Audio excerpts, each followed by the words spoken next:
Buenos dias, amigos. Welcome again to another of our inspiring conversations for all those who are ready to stop suffering. I have the joy and the honor to be having here as our guest today, Jillian Parkhurst. She's used to be a friend through Instagram. We've been following each other for years now, and today we had the joy of meeting each other through the screen. She lives in Santa Fe, New Mexico, beloved land that I adore, where I also lived for like 4.5 years. So every time I see Jillian's photos in New Mexico, I'm like, oh my goodness, my heart just burst in joy. Somebody that I admire and respect very much. You're gonna see and hear why. She is a holistic health coach, a medical support guide, and I'm gonna let her explain a little bit more about these missions that she has. And also, Jillian, welcome. Thank you for being here with us. It's really a joy. And if you wouldn't mind starting to just introducing yourself and sharing with us a little bit of your story, whatever you feel appropriate to share in our space. So welcome, and please go ahead. Great. Thank you, Monica. And thank you for having me here. And I appreciate the conversation that we have had and we're going to continue to have here. So through my work with Fresh Things First, I help women in health transitions shift from feeling stuck to having a plan for moving forward in alignment with their best interests. So we work together to reconnect with the body so that you can make decisions about your life and well-being without dogmatic thinking. So by identifying what your desired outcomes are and exploring all of your options that you hold, you can start to regain a sense of control and agency over your own well-being. So in that work, in my coaching work, I use supportive tools like question and reflection exercises, journaling prompts, guided meditation practices. With some people, I'll use tarot if they're open to it. And then also a lot of somatic practices. So embodiment, tuning into the body where we're feeling things physically to start to move through and honor it and just hear it. So it helps clients get clear on their vision and path moving forward. And in terms of the medical support navigation piece, I will just start opening up coaching slots for that in July. So that will be a new piece that I'm offering that is a little bit more focused on the medical navigation side. So if you have a doctor's appointment or some form of appointment that you want to prepare for, as you probably have experienced, there's a lot of prep that goes into that now of what's my timeline? When did this start? What are my goals from that appointment? Sometimes you have 15 minutes. Sometimes you have an hour, depends on who it is. So I've structured these single sessions to really help someone just get aligned in what is your goal for that session? What are the main questions you need to ask so that they can make the best use of their time with the practitioner? And then I also like to include some form of tool or technique or practice that will support the nervous system either before or after the appointment. Oh, so important. So important. And well, thank you so much for this service because it's so crucial and very much needed right now. So we were talking, the two of us, before we started recording, how relatable this is going to be for our audience in general. As I was sharing with you, we have some fellow COVID long haulers like me, and we have also some people that are going through other kinds of chronic illnesses and any other kind of difficulties, really. And this is just so appropriate and relatable. And something that I forgot to say at the beginning is that Jillian is also, she's also experienced living with a chronic illness. So I don't know, Jillian, if you would feel comfortable sharing with us a little bit about that part of your story and how you've navigated it and what has been, I suppose, very, very hard, and also the hidden gifts of that. And also if that has been kind of a reason for you to enhance that mission, that service-oriented mission of yours that you've had for many years. and how has that developed during that? So I'll try not to tell it's a big story. So I'll try to be as succinct and descriptive as possible. But so I've been living with chronic illness or invisible illness for 10 years now. And for me, it started, so I was in my 30s and I just started feeling really run down, and I kind of blamed it on life. I was a middle school teacher at the time, a teacher coach, and I was running myself ragged. I was just moving quickly. I was also planning our wedding. And so it was just like, I thought, oh, I'm just really tired and having heightened anxiety because of life, right? And then I got knocked down and I woke up really sick one day and had welts all over my face and my body and just really bizarre symptoms. And so I went to the doctors, and it turns out I had mono Epstein-Barr virus and pneumonia, viral pneumonia at the same time. And I had been living in that state for a little too long, and it knocked me down. And I've never been the same since. So viruses kicking off, chronic illnesses are not really, sadly, not a new thing. They're very serious. And so my body had never been the same. And since then, I kept going to the doctors saying, this is wrong. It's not right. Something's wrong. And just constantly being told, you'll be fine. You just have mono. And I had mono as a teenager. So this isn't right. This feels very different. So I wasn't really being listened to. And so that started the whole process of seeking practitioners who would hear me, who would honor what I was experiencing and not tell me I was crazy or that I needed antidepressants or I needed, insert whatever belief there or non-belief. So after that point, I was unable to go to work. I was unable to continue teaching to the capacity I was. Thankfully, I had a principal who has autoimmune herself. And so she was very understanding and helped shift my hours so that I could make it through the rest of the school year. So I'm very grateful for her for that. And after that, I just started, at that point, I'm living with illness. And so I had chronic fatigue, chronic pain. I developed autoimmune and autoinflammatory conditions. So I developed angioedema, which is, if you've seen a movie where someone gets like an allergy and their lip gets really huge or their eyes swell shut, that's what started happening to me. And it was happening on a monthly basis. So it was cyclical for 10 years now, almost. And then I developed a vascular disorder. And on top of that, then got a really rare connective tissue disease called cutis laxa, which is like really lax, loose skin. And then essentially thankfully, I found a great practitioner team here who was on the functional side of things. And I also had a health coach at the time too, who worked with that functional doctor.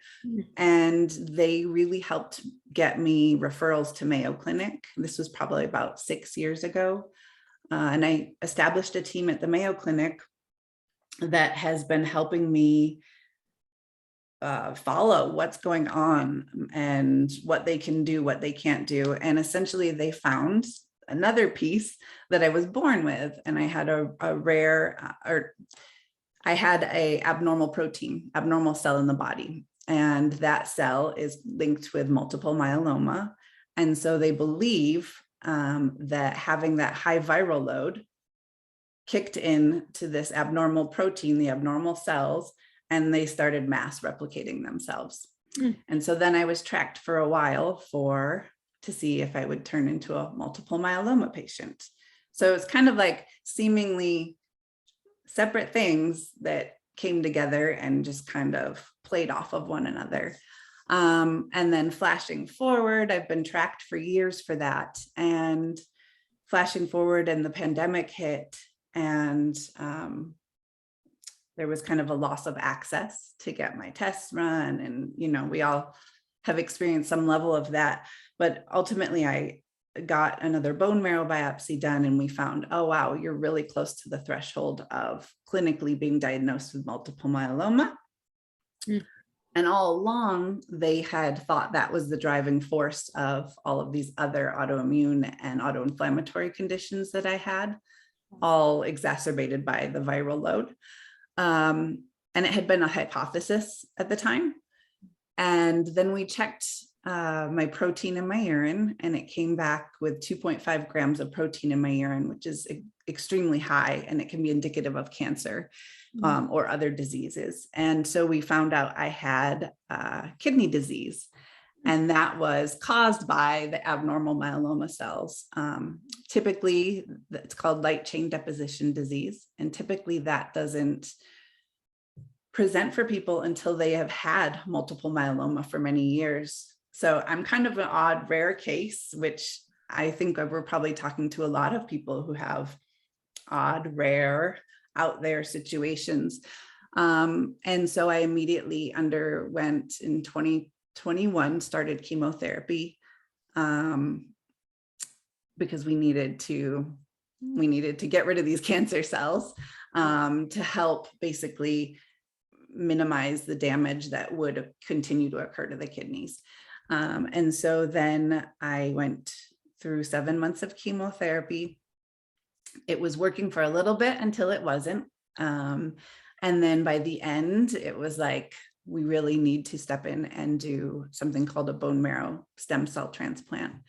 And then I had a transplant in November. And I can talk as little or as much as you want on that, but I'll just say that for now. And then I've been recovering since, and I'm feeling like a new person right now. I'm in remission from the myeloma cells, and I, knock on wood, haven't had an angioedema flare or vasculitis flare since the transplant. So we believe the theory that they had is accurate, but multiple myeloma is an incurable cancer. And so we just monitor now. It doesn't mean I'm, some people are like, you're cured, it's great. And I just have learned so much about health just personally, and it just doesn't work that way. So yes, I still live with chronic illness. I still have chronic fatigue, I still have pain. I'm in a place where I'm gaining strength, I'm growing my hair back, all of these things are starting, they're hopeful reminders that the body can still work. So essentially I'm moving forward from that now, and just started working again in the last couple of months. Yeah. Well, first of all, thank you so much for your generosity, for sharing your story in such a beautiful and vulnerable way. Please know that I, and I'm sure everybody that is out there listening to us, treasure and value that, and don't really take it for granted. So thank you so much. I'm sure listeners agree with the incredible similarities between what you describe and with what so many of us have experienced or are experiencing. Mm-hmm. And it's all these, oh my gosh, almost unbearable details of an invisible illness, of a chronic illness, of a sudden diagnosis, and one on top of the other, right? A diagnosis, and there another one, and then another one. One thing that unfortunately COVID long haulers have to live with is the lack of information and the novelty of the situation, because even though it has so many similarities with other viruses, even with HIV or other chronic illnesses and invisible illnesses, it is still very recent. And the research and the medical efforts, which I acknowledge and recognize, haven't been enough. Mm-hmm. So people are dealing with the majority of doctors not knowing what to do. And as you were saying, this might be in your head, just take the antidepressants, this psychological, whatever. So I just wanted to acknowledge that to our audience as well, but to emphasize on the hope and the persisting. And that leads me to my other question to you, Jillian, because as I followed a little bit your story on Instagram, because I was dealing with my own drama back then as well.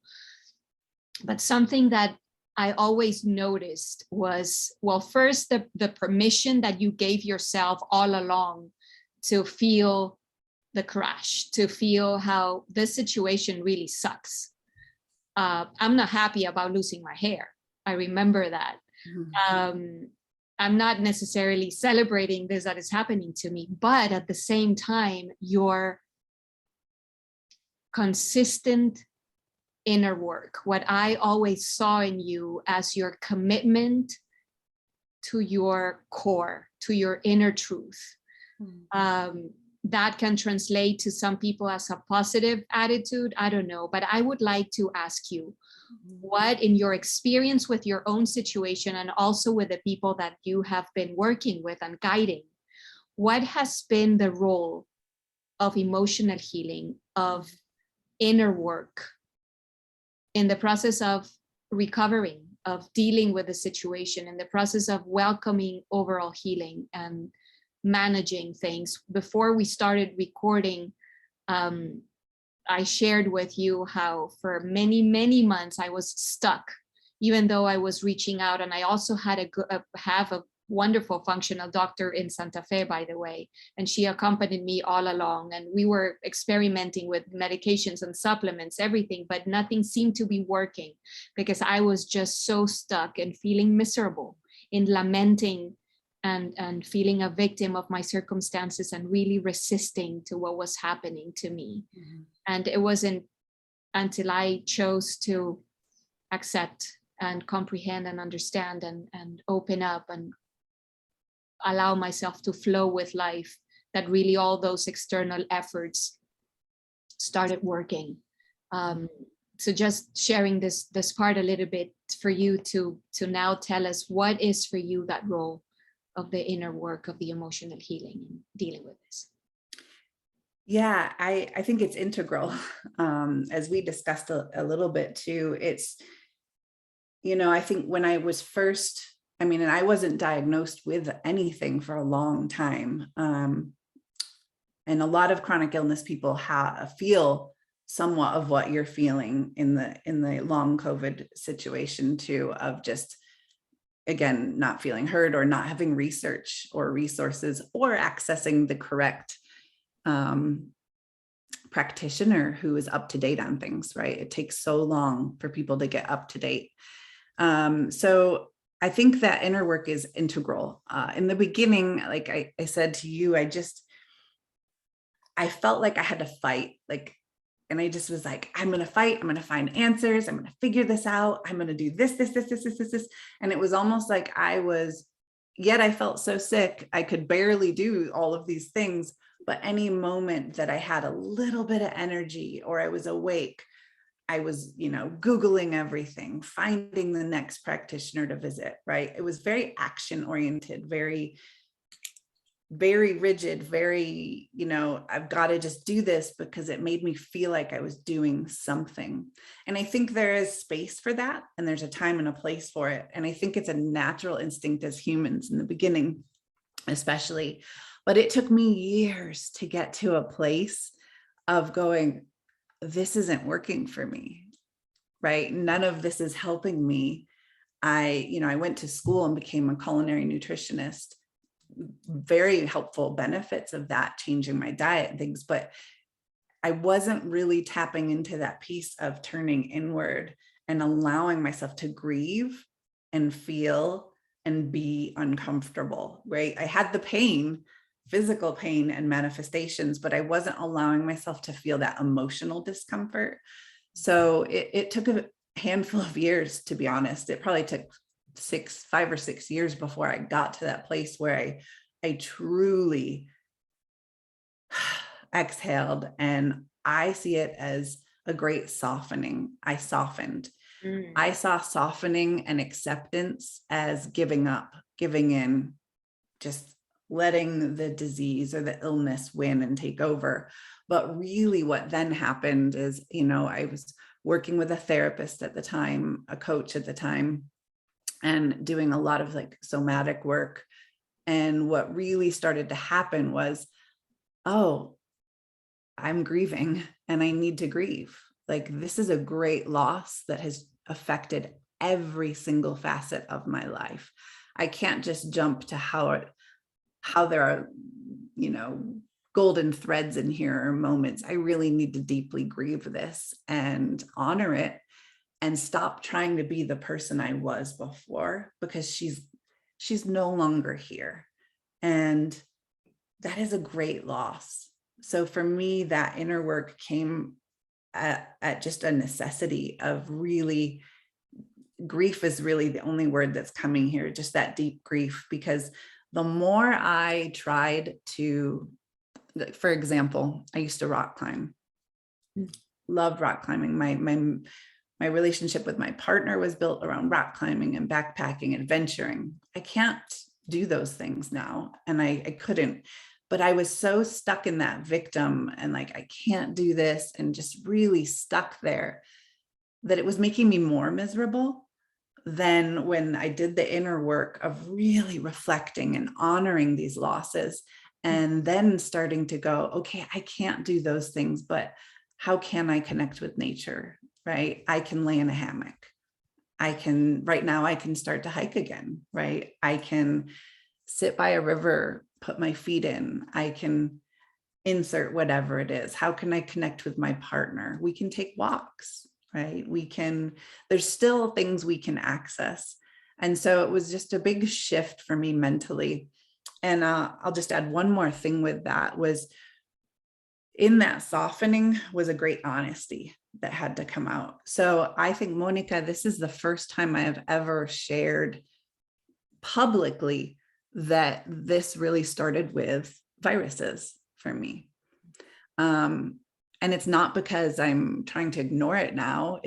I'm so far down the road that it's been other things, but I was ignoring it when I first got sick. I would talk about it with my loved ones, but I would share on social at that time, like all of the new recipes I was learning, and the food, and how the food could heal and support me, right? All of these messages that I had heard that I felt I had to portray. And I thought I had to portray myself as well and good and fine, right? To get to work with clients. And so with this acceptance, to me came, a great honesty of like, I nap every single day.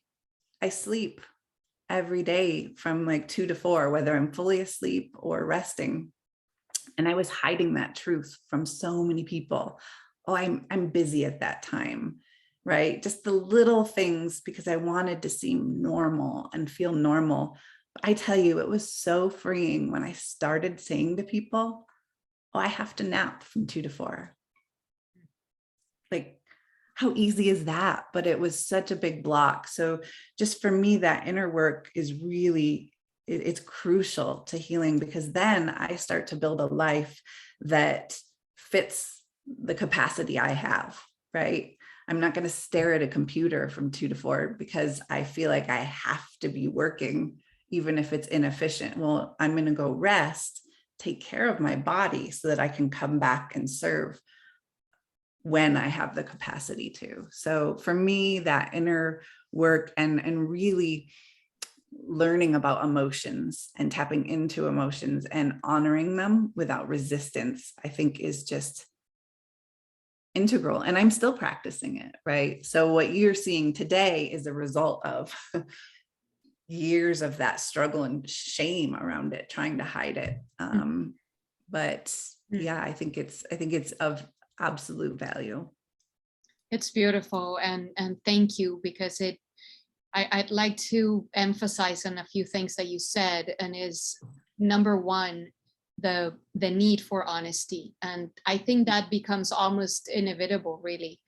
Mm-hmm. These illnesses bring us to our knees. I think you might agree. It's so humbling.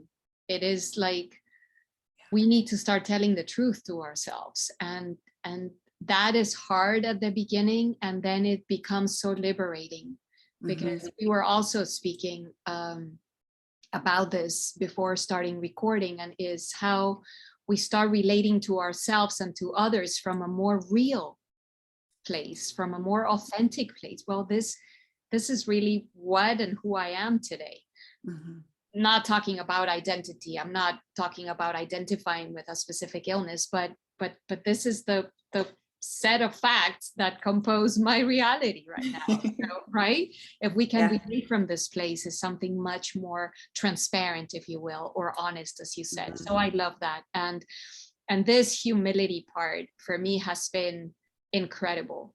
And sometimes there is a misunderstanding about the concept of humility. And I really believe that it requires greatness to be humble. It requires greatness to recognize one's humility. And that is, if you ask me, one of the hidden gifts of these illnesses that make us more in touch really with our nature, and more compassionate with the experience of others. Yeah, and the grieving, what an important thing. I just want to mention your most recent post on Instagram really touched me. All of them touched me, and I love them, but the last one was especially because I so identify with that. It's like the grieving. Today I'm grieving all this, and today I'm not feeling well, and I am experiencing the coming up, the resurfacing of anger and frustration and discomfort. And I'm not saying those were exactly your words, but how I took it. And then after experiencing all that, after allowing ourselves to be, as you said, in touch with those emotions, feeling them in our body, really permitting the whole process, then what are we choosing to do after that? We can stay there, as we were talking also at the beginning of our conversation. We can stay there and dwell in our misery and dwell in our sense of victimhood, or in that very moment, after accepting and recognizing the emotions and the whole schema of whatever is happening to us, choose to respond in a different way. That is the beauty. That is the power of choice, and that is what nobody can take away really from us. And to jump to our other topic or question, I also wanted to emphasize on something beautiful that you said. Hard, very difficult for all of us, and we have been gone through that. Probably all of us listening to you here, and is grieving the person I used to be, and coming to peace with the fact that that is gone, that there is really nowhere to go back to. That is the building today, what I do today, the building of what I can and want today. So that grieving also happens within relationships, and that is a very important topic for us, because we have seen, I'm sure in all other groups as well, but in the long COVID community, we've seen a lot of relationships end, finish, transform, people walk away, divorces are happening, breakups, etc. Because of course there is this, the person with whom I chose to be or live or share my life is gone.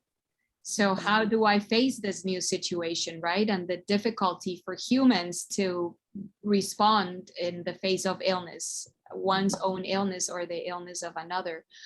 And then there are those who choose to stay, as we were saying, even if they don't know how to handle the situation, even if they are experiencing fear and confusion and frustration, but they choose to stay, they choose to somehow prioritize love. The people that hear me already know my story. My marriage ended in the midst of my illness, so I'm not going to go there. But I wanted to ask you again to share whatever feels appropriate about your own love relationship if you want and are willing to do that, and also the other relationships around you. What do you consider is the impact of a chronic illness in your closest relationships, and the role of those who choose to stay and become your support system in recovery and in the healing process? Yeah, it's a big question. And it's ever evolving. You know, I've been in this role for 10 years, yet the last year was incredibly intense with the chemotherapy and the transplant. And so for me,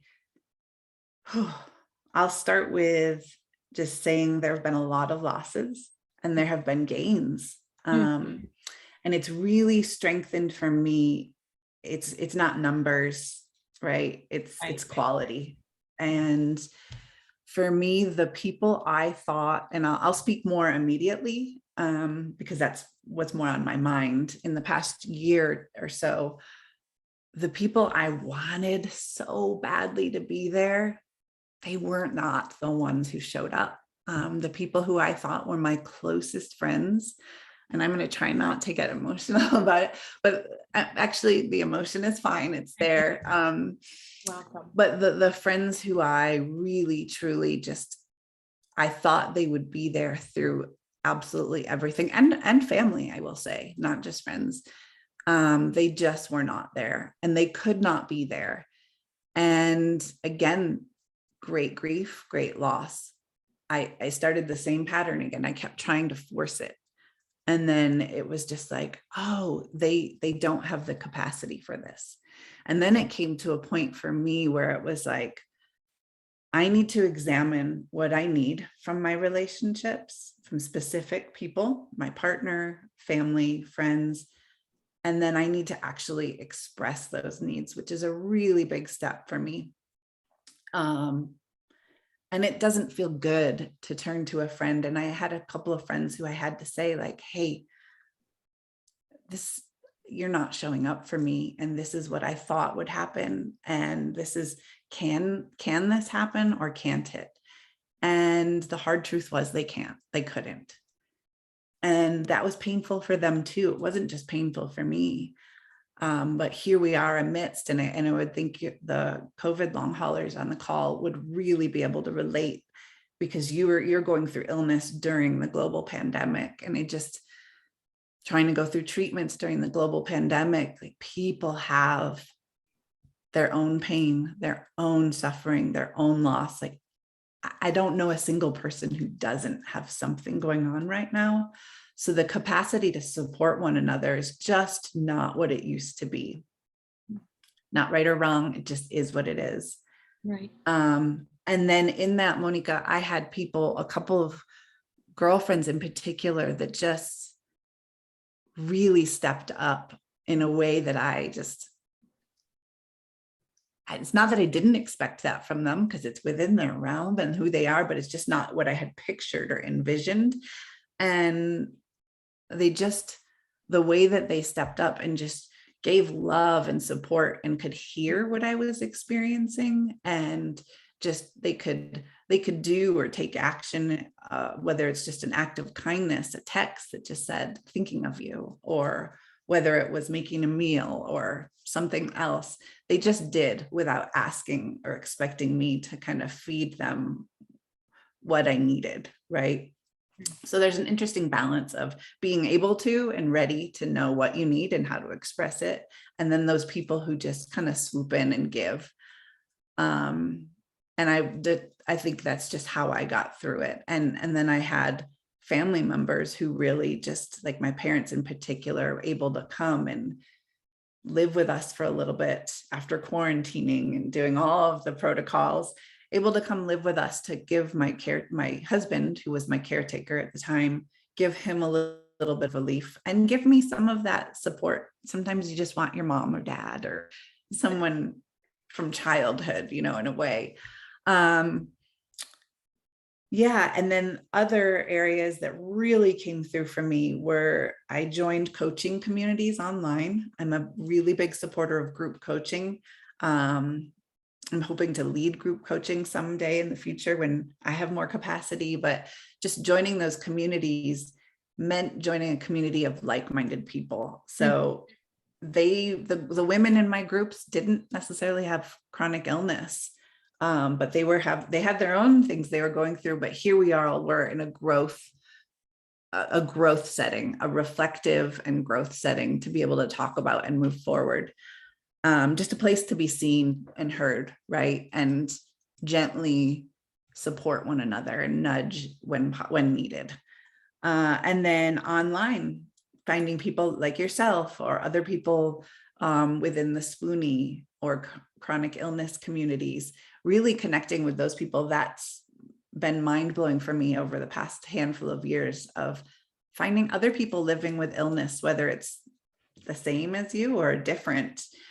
Just knowing that someone who understands what it means to go to endless doctor's appointments or try everything under the sun in, natural realms too, or just people who understand. Or if you say, hey, like you mentioned tachycardia earlier, how many people in your, like in the non-illness world or community would understand what you're saying, right? Just that common language is just so crucial and essential to feel a part of something, to feel heard and feel recognized. So for me, relationships are, they're a really big piece. And then just a little bit on my partner and I will have been married 10 years this fall. And, it's had its ups and downs. And he has been so supportive, and really just someone who has been there, throughout, and that's catching up with him, right? He's exhausted now. He's having caretaker burnout. So we're figuring out what that looks like for us, honestly, moving forward, and how we can best support one another and how we can take care of ourselves. To remember, because somewhere in there it gets really intermingled and you lose, whether you're the patient or the caregiver, you lose a little bit of yourself, right? In that it doesn't feel good to have someone do a lot of things for you, right? To take care of you. Like I just went to the grocery store for the first time, I think 2 weeks ago in 2 years and 3 months, right? Like, because have been so immunocompromised. It's little things like that I think we need to really, really connect with one another and know that we're not alone. And then also remind each other, like, hey, if you have a partner in this, how are they taking care of themselves too, right? And how are you asking for help outside of that? Because the human body can only handle so much. So yeah, relationships are a really big component, and that's ever evolving too. There's a lot of loss there, a lot of pain, but also so many people who really, like, it just really shows people can show up for you, and there's a lot of beauty. And I know I said that was the last thing, but I will add for my instance too, when I was doing chemo and going into that cancer ward infusion room every week. I mean, just those nurses and as medical assistants, they became my community. And it was just, you don't know who's going to show up when or where, but just being open to it and receiving it, right? And there is so much of it out there to be shared. To give and receive with it. So well, I honor you so much. And again, thank you, Jillian, for your generosity in sharing all this so intimate and so personal information and story. And the power of the story is that those who are listening can relate, they can listen from their own experience and understand that all that they are going through is the same that you and I and so many others have gone through, and that they are not alone, and that this is part of the process. And yes, there is loss, as you have said, deep, deep, deep loss.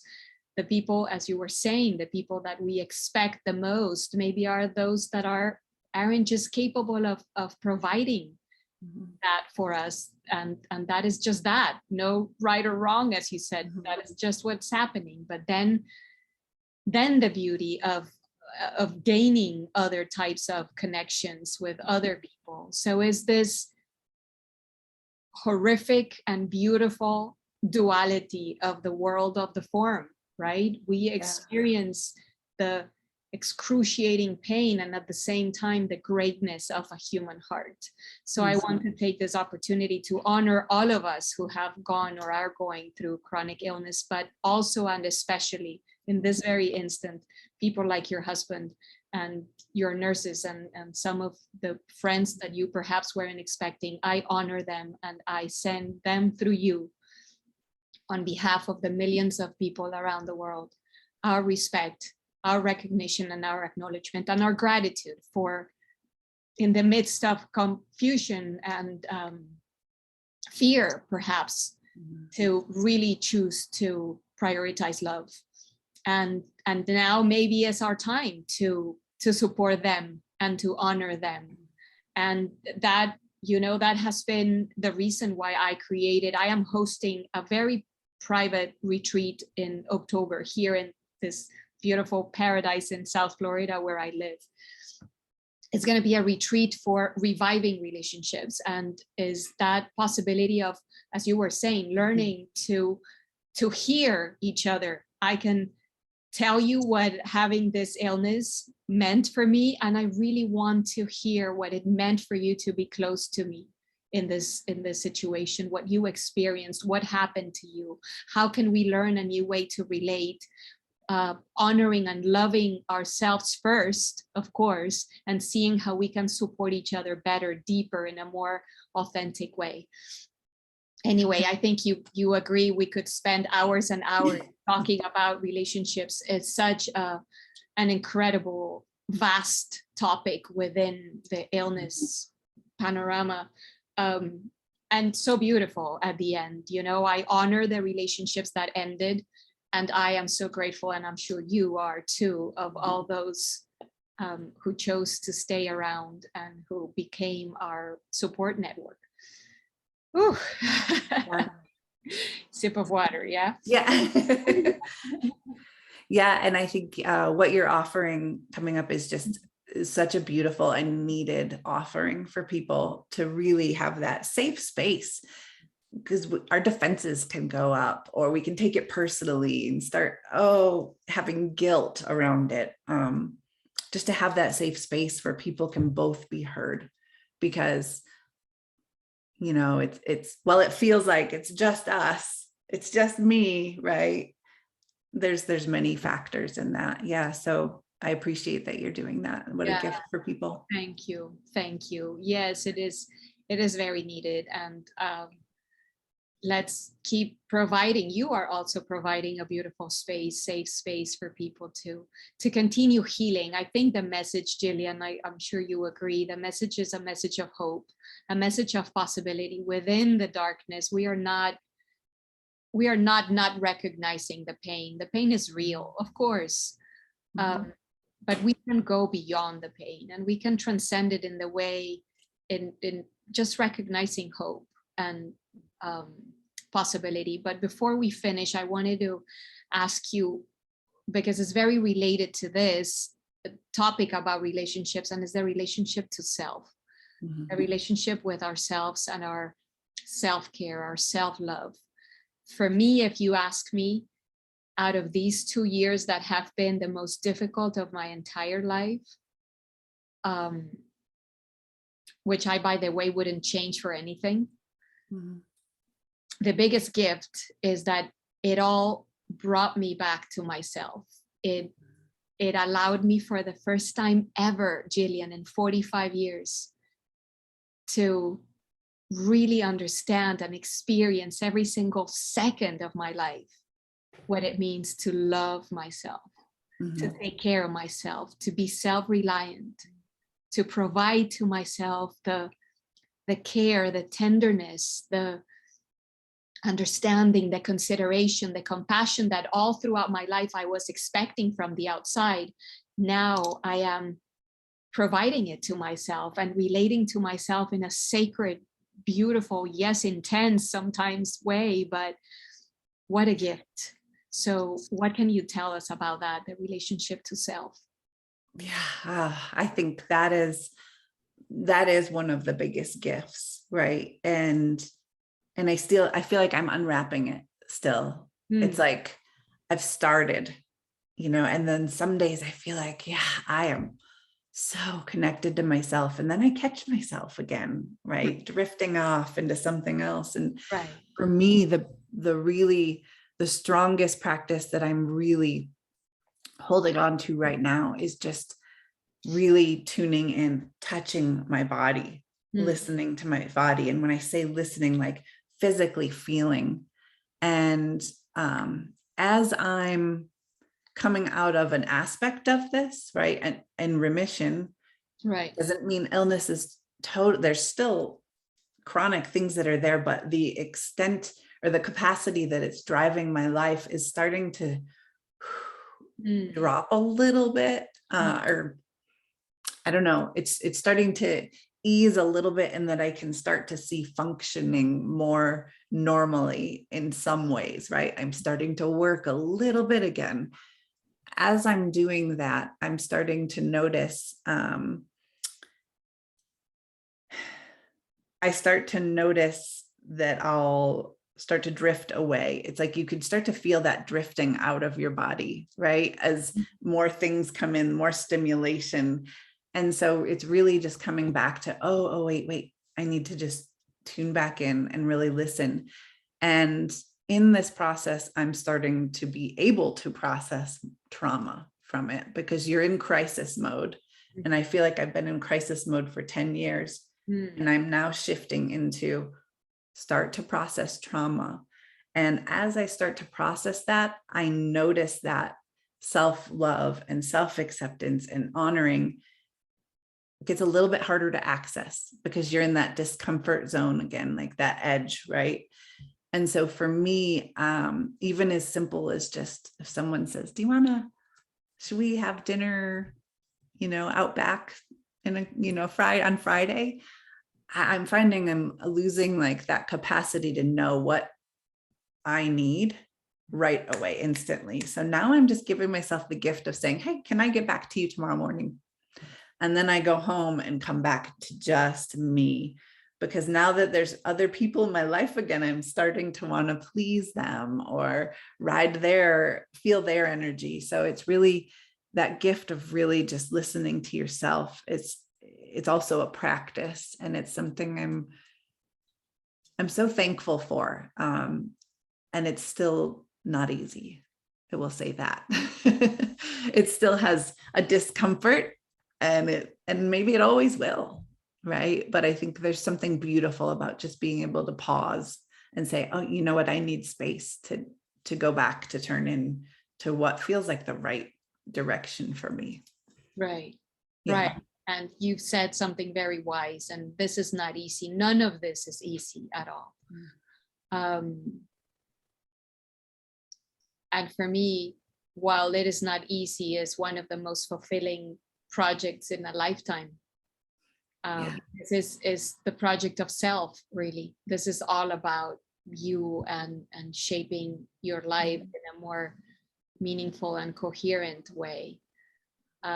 What depth. I love this. I could continue talking with you forever, but I want to honor your time. And just to finish, the very last thing, is there any last message, Jillian, that you would like to share with our audience? And what would you like to say goodbye? Yeah, I would just like to say you're not alone. I think that's the biggest thing. You're not alone. And there are others, may not have the same exact story, but others who can hear something similar to relate to you.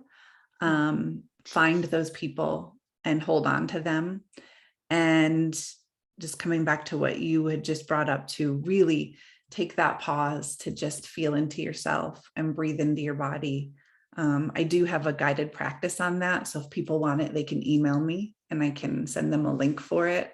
But just a way to pause and ask, what can you do to support yourself today? And that's really just honoring and caring and nurturing yourself. Beautiful.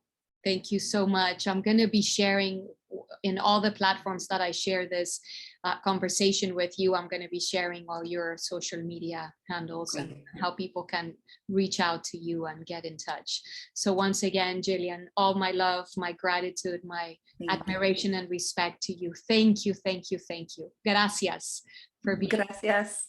Thank you for having me here, Monica. It was a wonderful conversation. Please don't go. I'm going to stop the recording so we can say goodbye. And to all of you beloved listeners, Jillian and I send you our love, our solidarity, our strength, and our message of hope and possibility. We love you. Stay tuned. See you in our next inspiring conversation.